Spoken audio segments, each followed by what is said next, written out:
Hi, my name's Chris Wagner, and I'm from Roger Bacon High School in Cincinnati, Ohio. And my question is, how can we send aid to the Christians in the Holy Land? Now, before I get into my question, I have to explain why it is so important. Now, a lot of people aren't familiar with the geography of the area, so let me show you a map.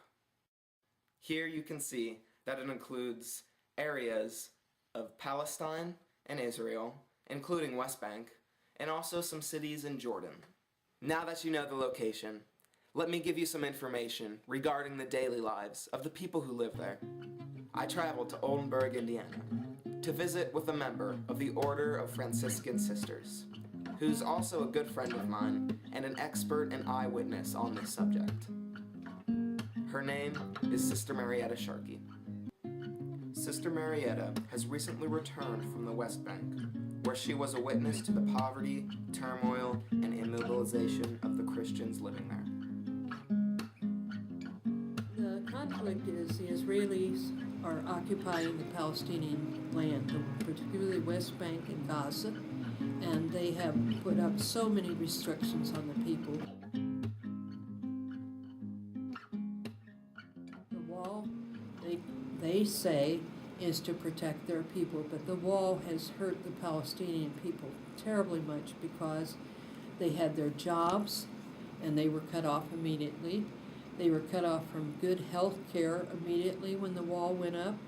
They were cut off from their relatives and their friends. Many babies have died because the Palestinians have tried to get the babies, get the mother up over the wall, and they couldn't do it, or else the baby was hurt, and so a number of babies have died because they couldn't go over the wall.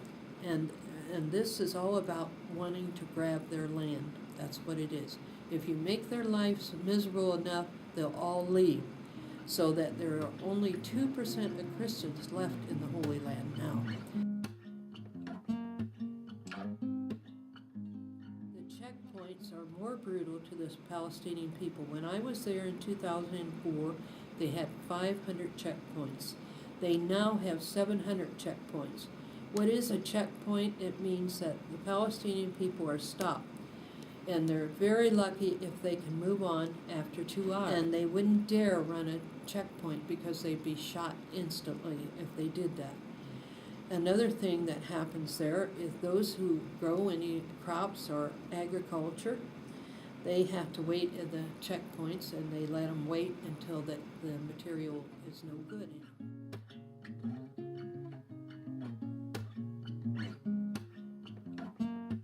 But I hate it. Sue Hare doesn't say it to me anymore because it upset me so much. She said, well, after all, we're Palestinian. That broke my heart. Yeah. You know, that nobody cares, and it seems like on the world front nobody does, but we do. Clearly, there's a need for humanitarian relief in this area. As Sister Marietta was saying, the checkpoints keep these people from visiting family and relatives, and most importantly, it keeps them from maintaining health, jobs, and getting food. Our mission is to send food, clothing, and books, necessities that they do not have the ability to obtain.